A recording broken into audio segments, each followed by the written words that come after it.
हे किती झाकून ठेवण्याचा प्रयत्न केला तरी हे झाकलं जाणार नाही। या संदर्भामध्ये मार्केट कमिटीमध्ये कुणी जर चुका केलेल्या असतील, माझ्या पालघरच्या शेतकऱ्यांच्या मालकीची ती मार्केट कमिटी आहे, कुणाच्या बापाच्या घरची मार्केट त्याची इन्क्वायरी कारण नसताना कुणाला त्रास दिला जाणार नाही। परंतु कुणी जर त्याची डुबाडूब केली असेल, तिथं पैसा खाल्ला असेल, तर अशांना चक्की पिसिंग ठेवणार नाही। इन्क्वायरी केली जाईल, दूध का दूध पाणी का पाणी। चुकीचं असेल तर शासन, चुकीचं नसेल तर तुम्हाला मोकळी, ही आपली कामाची भूमिका आहे। मित्रांनो, एमआयडीसी काय चाललं आहे एमआयडीसी मध्ये, त्याच्या संदर्भामध्ये मला इथं सांगण्यात आलं की दादा एमआयडीसी मध्ये बाहेरची लोक आणली, परराज्यातली, काय माझ्या पालघरची लोक काही नव्हती, माझ्या इथली मुलं काही नव्हती, त्यांना काम नको होतं, तुम्ही बाहेरची लोक आणता, 800 रुपये रोजगार म्हणून त्यांच्याकडनं सह्या घेता आणि त्यांच्या हातावर 400 रुपये त्या ठिकाणी टेकवता। अरे हरामखोरांनो, कुठं फेडा देता? त्या गरीबाच्या कष्टाचा पैसा हा तुम्हाला मला अशा पद्धतीनं पचनी पडणार नाही। त्याच्यामध्ये यांचं वाटोळ उभंच वाटोळ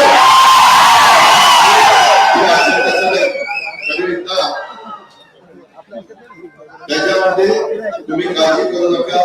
आम्ही अनेक उद्योगपतींना सांगितलं, माझी उद्योगपती अमित शहाची माझी ओळख आहे, त्याच्यामध्ये नरेंद्र मोदी साहेबांची ओळख आहे, अनेक उद्योगपतींची अडाणी असतील, अंबानी असतील, टाटा बिर्ला असतील, सगळ्यांची आमच्याही ओळखी झाल्या। आम्ही आमच्या ओळखीचा वापर ज्या भागामध्ये कारखानदारी येणं गरजेचं आहे आणि माझ्या तिथल्या तरुण तरुणींच्या हाताला काम मिळणं आणि त्यांच्या रोजीरोटीचा प्रश्न सोडवणं आणि त्यांचा प्रपंच चांगला मार्गी लागणं। मी माझ्याही भागामध्ये इंदापूर तालुका, आमचं कुरकुम दौंड तालुका, आमचा बारामती तालुका, आमचं तळेगाव मावळ, आमचं रांजणगाव, आपला शिरूर, अशा सगळ्या भागामध्ये माझ्याकडे इंडस्ट्री आहे। मी त्याच्यामध्ये कायदा सुव्यवस्था चांगली ठेवायचा प्रयत्न करतो। पुढे जर दादागिरी गुंडगिरी केली तर मी त्यांचा ऐकत नाही, तो माझ्या जवळचा आहे तर तो माझ्या लांबचा आहे, अशा पद्धतीचा भेदभाव मी त्या ठिकाणी करत नाही। कारण कारखानदारी टिकली पाहिजे, कारखानदारीचं नुकसान होता कामा नये, आपल्या मुलांचा मुलींचा रोजगार हा त्या ठिकाणी बुडता कामा नये, ही माझी भूमिका आहे। मी आता काहीदा म्हणतो, चला आम्ही तिथं एमआयडीसी वाढवतो, जागा घेतो, आपल्याला नगर जिल्ह्यात पालघर तालुक्यात चिखलच्या परिसरामध्ये जायचं। उद्योगपती म्हणतात अजिबात नाही दादा, तिथं आम्हाला एवढा त्रास आहे हे काही न सांगितलेलं बरं। वाळू आमच्याकडनंच या, खडी त्याच्याकडनंच या, खोदायचे काम आमच्याला द्या, म्हणजे एवढं आम्ही तटपणाची भूमिका असते, एवढी दमदाटी चाललेली आहे की आम्ही अक्षरशः वैतागलेलो। मित्रांनो, आपल्या शिवशाहू फुले आंबेडकरांच्या महाराष्ट्रामध्ये जर कारखानदारी उद्योग धंदे वाढीला लागणार असतील, लावायचे असतील, कालच रात्री मी आणि उदय सामंत त्याच्याकडे उद्योग खात आहे, आम्ही बरोबर होतो सभेला, माझी त्याच्याशी पण चर्चा झाली। कारण काही भागामध्ये आमच्या कर्जतला एमआयडीसी आणायची, बोरला एमआयडीसी आणायची, तर त्या पद्धतीने तिथल्या जमिनी अक्वायर करायचा आमचा प्रयत्न आहे। तशा पद्धतीनं आपल्या इथं उद्योगपती येत नाही, त्यामुळे त्याचा फटका इथल्या तरुण पिढीला बसणार आहे। आपण लोकप्रतिनिधी निवडत असताना आपल्याला माहिती नसतं की तो कसा निघेल, आपण चांगला निघेल या नात्याने त्यांना निवडून देतो, परंतु ते नंतरच्या काळामध्ये त्यांनी त्यांचे एक एक दिवे दाखवायला सुरुवात केली तर त्याचा परिणाम माझ्या त्या तालुक्याच्या सर्वांगीण विकासावर होतो। मित्रांनो, हे आपल्या महाराष्ट्राला परवडणार नाही। बऱ्याचशा ठिकाणी अशा चुकीची माणसं गेल्यानंतर तिथली बाजारपेठ उद्ध्वस्त झाली, तिथली इंडस्ट्री उद्ध्वस्त झाली, तिथं बेकारी वाढली आणि मग बाकीचे म्हणणार किंवा आम्ही तुम्हाला दिलं होतं, तुम्ही नको त्या माणसाचा निवडून देता आणि त्यांच्या हातामध्ये सूत्र देता। मागच्या वेळेस आमदारकीच्या वेळेस माझी पण चूक झाली, मी महाराष्ट्रामध्ये खरं बोलणारा कार्यक्रम मला दिनेशनी सांगितलं की दादा आमच्या 4 दिशेला 4 जणांची तोंड होती, ती सगळी एकत्र आणणं मला महाकठीण केलेलं होतं। मी त्याच्या आधी सुजितला तिकीट दिलं, परंतु ती पडला।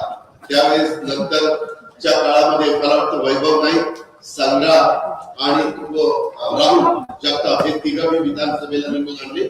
मागच्या मी विचार करत होतो, शेवटी मी पण राजकारणी माणूस आहे, पण मी विकासाचा ध्यास घेतलेला माणूस आहे, मी कामाचा माणूस आहे.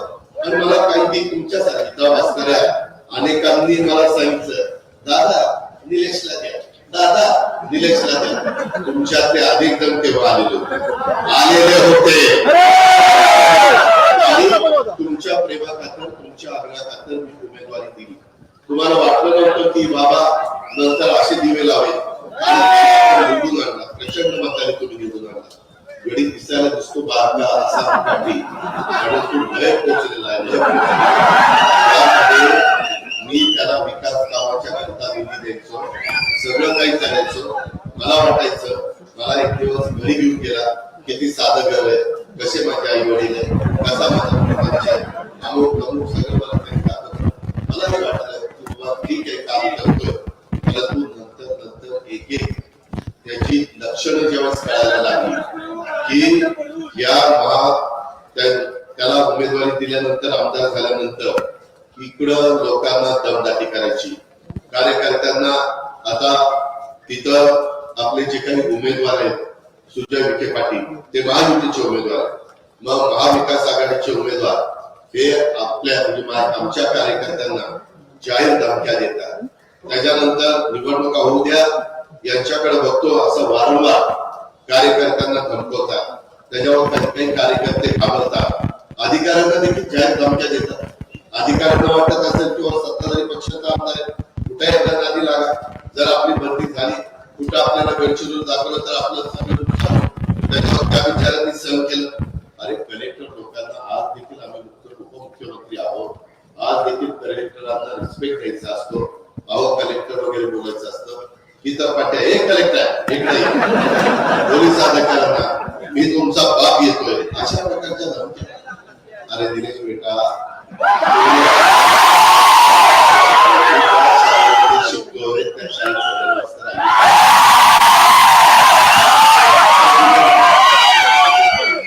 तू धमक्या देऊन माझ्या कार्यकर्त्यांना त्रास दिला आणि मी जर तुझ्या मागे लागलो, आमच्या ग्रामीण भागात कड जिल्ह्याचा कड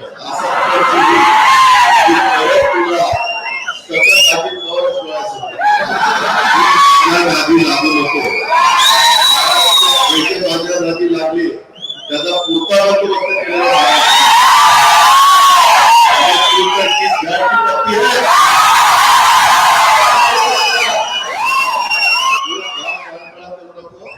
मी जोपर्यंत शांत आहे तोपर्यंत शांत आहे.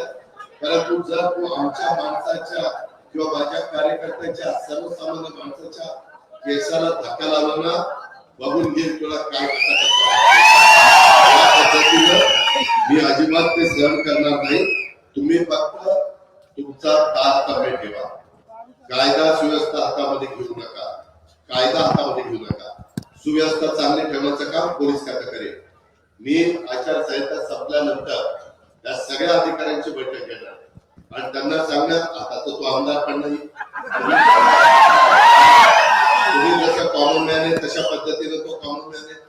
त्याच्यामुळं त्याची आरेरावी अधिकाऱ्यांनी सहन करण्याचं कारण नाही, जिल्हाधिकाऱ्यांनी सहन करण्याचं कारण नाही, इतर देखील लोकांनी, कार्यकर्त्यांनी पण ते सहन करू नका.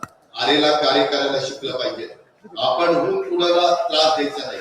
कुणी अंगावर आलं तर शिंगावर घ्यायला देखील घाबरायचं काही चालणार. आपण युगपुरुष छत्रपती शिवाजी महाराजांचे मावळे, त्यांनी आपल्याला आदर्श दिलेला आहे. आपल्याला काम करताना शिवशास्त्री आंबेडकरांची विचारधारा घेऊन 18 पगड जाती 12 बलुतेदारात आपल्याला न्याय द्यायचा आहे. आपल्याला नाहक त्रास कुणाला द्यायचा नाही. परंतु आता 2च दिवस राहिले मित्रांनो. हा तुमचा उत्साह आहे, तो माझ्या 13 तारखेला संध्याकाळी 6ला मशीन सील होईपर्यंत टिकला पाहिजे. प्रत्येक केंद्रावर आपले जीवभावाचे सहकारी असले पाहिजे. आम्ही पोलिसांना पण त्या ठिकाणी तक्रार करू, आम्ही निवडणूक आयोगाला पण सांगू, इकडे बंदोबस्त जास्त ठेवा. त्याबद्दल तुम्ही काळजी करू नका. पाण्याच्या प्रश्नाच्या संदर्भामध्ये जे काही पारनेर शहरामुळे धरणातलं पाणी पुरवठा योजना प्रस्तावित आहे, त्याच्या मान्यतेच्या करता मी देवेंद्रजी, एकनाथराव, राधाकृष्ण विखे पाटील आम्ही कुठं कमी पडणार नाही. पारनेर त्याच्यामध्ये कादर पठार या ठिकाणी 2004 साली आपण 2 टीएमसी पाणी कुकडीच्या कॅनॉल मधनं लिफ्ट करून देण्याच्या बद्दलचं पाझर तलाव भरून देण्याच्या संदर्भात सर्वेक्षण झालं होतं, परंतु त्याच्यानंतर काही निमित्तानं ते काम थांबलेलं आहे. मित्रांनो, त्याच्याही संदर्भामध्ये आता सर्वेक्षण करण्याच्या सूचना जलसंपदा मंत्री देवेंद्रजींनी दिलेल्या आहे. मी त्यांना जो काही सर्वेक्षणाला निधी लागेल तो त्या ठिकाणी देईल, त्याबद्दल आपण काळजी करू नका. काल मी जुन्नरला जी सभा केली ती सभा करत असताना माझ्या डिंबे धरणाला जो बोगदा काढायचा आहे त्याच्यातनं माझ्या पारनेर तालुक्यात, माझ्या नगर जिल्ह्यात, माझ्या सोलापूर जिल्ह्यात काही तालुक्यामध्ये गैरसमज पसरून देत आहेत. मित्रांनो, त्यांचं पाणी त्यांना राहील, तुमचं हक्काचं पाणी तुम्हाला मिळेल, त्यामध्ये कुठलाही भेदभाव हा माझ्याकडनं त्या ठिकाणी केला जाणार नाही. मला फक्त पारनेरच्या विधानसभेच्या निवडणुकीच्या निमित्तानं तुम्हाला मत मागायला यायचं नाही. लोकसभेची निवडणूक झाल्यानंतर विधानसभा इतर निवडणुका आपल्याला कामधंद्याच्या निमित्तानं एकमेकाला भेटायचंय, विकास कामाच्या करता एकमेकाला भेटायचंय. आपले केंद्रातले अडलेले प्रश्न, केंद्राचा मोठ्या प्रमाणात निधी आपल्या या अहिल्यानगर लोकसभा मतदारसंघामध्ये आणण्याच्या करता सुजयला दुसऱ्यांदा तिथं पाठवण्याची गरज आहे. सुजय अतिशय हुशार आहे, सुजयला कामाची जाण आहे. सुजय तिथं गेल्यानंतर आपली बाजू पार्लमेंट मध्ये अतिशय चांगल्या पद्धतीनं मांडेल. यांनी 4-4.5 वर्ष सभागृहात काय काय प्रकार केलेले ते मला माहिती आहे. जागली लोकसभा लाखाची, त्याच्यामुळे त्याचा पंचनामा करण्याचं काम मी या निमित्तानं करणार नाही. पण पारनेरकरांनी, मतदार बंधू भगिनींनी मला हेही कळलेलं आहे, इथले डॉक्टर, इथले वकील, इथले जे काही व्यवसायधारक आहे त्यांना फोन जातात, याचं बिल त्याला फुकट दे, याचे पैसे घेऊ नको. अरे काय तुझ्या काकाच्या घरचं जर सवलती माझ्या गरीबाला द्याव्या लागतात ना, हे मलाही करतात ना, परंतु सवलती देत असताना त्या सवलतीमध्ये कधी कधी आम्ही त्यांचं आमचे इंटरेस्ट असतात त्याच्यात त्यांना अनुदान देतो किंवा त्याच्यात त्यांना मदत करतो. त्या पद्धतीनं आपल्याला मदत करता येते. परंतु मी डॉक्टरला सांगितलं तू बिल घेऊ नको, त्या डॉक्टरचा दवाखाना कसा चालेल? एक सांगता येईल की डॉक्टर जरा बिल नियमाप्रमाणे घ्या, तो गरीब आहे, त्याला फार त्रास देऊ नका, वरचे पैसे आम्ही वर्गणी करून भरतो याची जाणीव ठेवा, इथपर्यंत ठीक आहे. परंतु तुम्ही जर इथल्या व्यवसायधारकांना दमदाटी करायला लागला तर मित्रांनो हे फार काळ टिकत नसतं. 4-1 वर्षात 4.5 वर्षात हे सगळं आता फुगा होता तो फुटला आहे. आता सगळं वस्तुस्थिती पुढे आलेली आहे. पारनेरकरांनो, तुम्ही उद्याच्याला मतदान केंद्रावर जा, त्यावेळेस अतिशय व्यवस्थितपणे आपण त्या ठिकाणी मतदान करा. कमळाच्या शेजारचं बटन दाबण्याचं काम, कमळाच्या समोरचं बटन दाबण्याचं काम करा. देसवडे म्हणून या छोट्या गावात ग्रामपंचायतीचा अविश्वास वेळी आमदाराचा लोगो असलेल्या गाड्यांच्या मधनं 200 सराई पूर्ण पाठवून दहशत करण्याचा प्रयत्न केला होता. मात्र गावकऱ्यांनी त्या आमदाराच्या गुंडांना सगळ्यांना पिटाळून लावलं. अशा पद्धतीनं एकी तुम्हाला दाखवावी लागेल. तुम्ही पण घाबरू नका, तुम्ही एकटे नाहीये, आम्ही तुमच्या पाठीशी आहे. विखे पाटील तुमच्या पाठीशी आहे, सुजय तुमच्या पाठीशी आहे. तुम्ही अजिबात घाबरू नका. आम्ही एवढेच नाही, महायुती तुमच्या पाठीशी आहे. तुम्ही एकटे असं अजिबात समजू नका. परंतु येणाऱ्या लोकसभेच्या निवडणुकीच्या निमित्तानं या निलेशचा बंदोबस्त करायचा म्हणजे करायचा, त्याच्यामध्ये मागे पुढे त्या ठिकाणी पाहायचं नाही. हा उत्साह हा 6 वाजेपर्यंत 13 तारखेला टिकला पाहिजे. अजूनही कोण थोडस दहशत खाली असेल, दबावाखाली असेल, प्रेशर खाली असेल तर त्यालाही सांगा. आज अजित पवार आला होता, त्याने असं सांगितलेलं, तो आपल्या पाठीशी उभा राहणार आहे. तुम्ही एकटे समजू नका, तुम्हाला तो वारंवार सुटणार नाही, तो शब्दाचा पक्का आहे असं माझ्या वतीने त्यांना सांगा. आणि तो सांगावा दिल्यानंतर त्यांनाही जरा आधार वाटेल. शेवटी आपणच आपल्या माणसाला आधार द्यायचा असतो आणि त्याला एक पुढे जाण्याचा एक प्रोत्साहन द्यायचं असतं. तशा पद्धतीचं प्रोत्साहन आपण या बाबतीमध्ये देण्याच्या करता निश्चितपणे यशस्वी होऊ. विकास कामाच्या करता देखील उद्याच्या काळामध्ये 25-15 असेल, जिल्हा परिषद असेल, डीपीडीसी असेल किंवा कुठलाही निधी असेल तर तो निधी देण्याच्या करता एकनाथराव शिंदे, देवेंद्रजी, मी, राधाकृष्ण विखे पाटील आम्ही सगळेजण त्या बाबतीमध्ये तुम्हाला मदत करू. तुम्ही असं समजू नका आता आपल्या आमदारांनी राजीनामा दिला, आता कोण आपल्याला वाली आहे. शेवटी पालकमंत्र्यांना यंदा चांगल्या प्रकारे डीपीडीसीला निधी दिला. पालकमंत्री महोदय प्रचाराच्या निमित्तानं फिरत असताना साधारण जीवाभावाचे कार्यकर्ते कोण आहे, कोण नुसतंच पुढं पुढं करताय, कोण आपले दरवाजे उघडताय, दिवसा इकडं रात्री तिकडं, ज्यांचे धंदे चाललेले असतील त्यांना ओळखा. ते काय आपल्याला अवघड नाही, परंतु जे दिवसाही आपलं काम करतायत, रात्री पण कमळाचंच काम करतायत आणि सुजयला निवडून आणण्याच्या करता जीवाचं रान करतायत, अशा लोकांना ताकद देण्याच्या करता आमची महायुती ही निश्चितपणे तुम्हाला मदत करेल. त्याबद्दलची ग्वाही मी आपल्याला सगळ्यांना त्या निवडणुकीच्या निमित्तानं मित्रांनो, जे गुंड लोक आहेत त्या गुंडांच्याही बद्दलचा बंदोबस्त त्याच्या संदर्भामध्ये त्यांना मोका लावायचा, तडीपार करायचं का आणखीन काय करायचं, त्यांच्या चुका असतील, ज्यांच्या कुणाच्या चुका असतील त्यांच्याबद्दलची योग्य ती कारवाई पोलीस खातं त्याबद्दलच करेल. त्याबद्दल आपण कुणी शंका मनामध्ये अजिबात आणण्याचं कारण नाही. बाबांनो चालली आणि वेगवेगळ्या पद्धतीनं महसूल विभागाच्या मार्फत ऑनलाईन वाळू देखील तुम्हाला देण्याच्या करता इथं अवैध वाळू सगळं गाव पातळीवर गुंडगिरी वाढलेली आहे, हे पण आपल्याला माहिती आहे. वाळूचा साठा करून तोंडाला येईल ती किंमत त्या ठिकाणी बांधकाम व्यावसायिकाला द्यावी लागते. त्याच्यामध्ये या सगळ्या गोष्टी आम्हाला या अलीकडच्या काळामध्ये समजलेल्या आहेत आणि त्याच्यामुळे माझी तुम्हाला विनंती आहे की तुम्ही काही काळजी करू नका. तुमचे विकासाचे प्रश्न सोडवण्याच्या करता, तुमच्या अडीअडचणीमधनं मार्ग काढण्याच्या करता आचारसंहिता संपल्यानंतर आपण एकत्र एक बैठक घेऊ. ती नगरला घ्यायची का पारजेलला घ्यायची का मुंबईला घ्यायची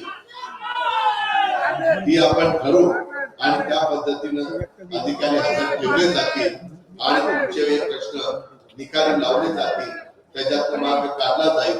परंतु तुमच्या पवित्र मतामध्ये याचा मात्र बंदोबस्त करायचा तुमच्या हातामध्ये, तो बंदोबस्त करण्याचा आणि पुढं त्याला महाराष्ट्राला दाखवून द्या की बाबा हे तेवढ्या पुरता फुगा होता, त्याच्यामध्ये फार काही नव्हतं. मला मध्ये नगराध्यक्ष विजय आवटी पण घेऊन भेटले,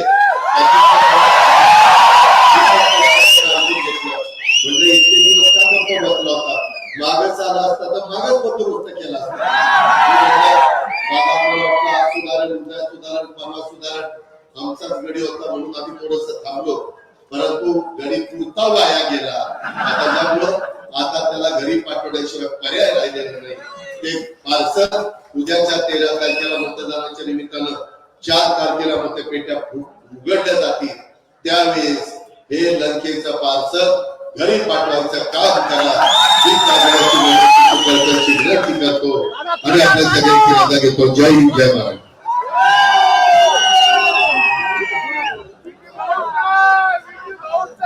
यानंतर उपस्थित सर्वांचा आभार मानते भारतीय जनता पार्टीचे अध्यक्ष